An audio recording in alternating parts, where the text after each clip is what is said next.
today I'm going to be finishing up the underpainting for this landscape behind me, working in this middle section and down into the reflections in the water. For some of my more detailed pieces, I like to do a monochromatic underpainting.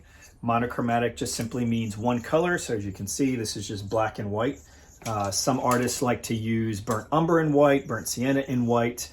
But what the underpainting allows you to do is focus on just the values, the lights and darks, and kind of blocking in some of the major details without worrying about color. Then once this is dry, what I'll do is come back and do successive layers of glazed colors over top of it. So a glaze is just a thin translucent layer of color. It's like working with watercolors where it's very thin and translucent so you can see through it. Sometimes I'll equate it to putting like a piece of colored saran wrap over top. If I put a piece of blue colored saran wrap over top of this, you'd still see the underpainting, but it would tint everything blue. And then if I put a red one over top, it would tint everything purple. And so by doing that, it allows you to find your colors over time, as opposed to trying to mix it and put it in when it's more opaque.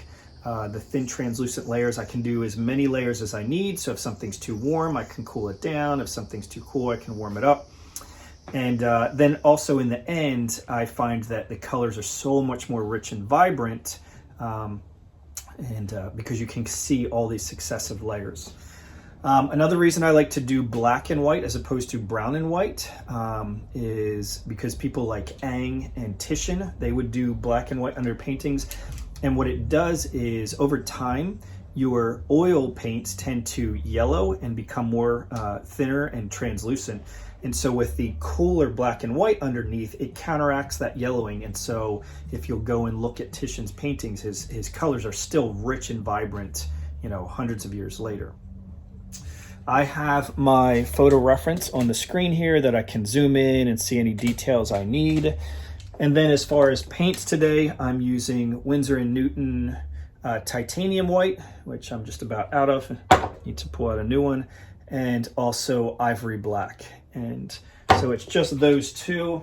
I've got them mixed up into a variety of grays on my palette here. So I'm not doing a lot of mixing while I'm painting.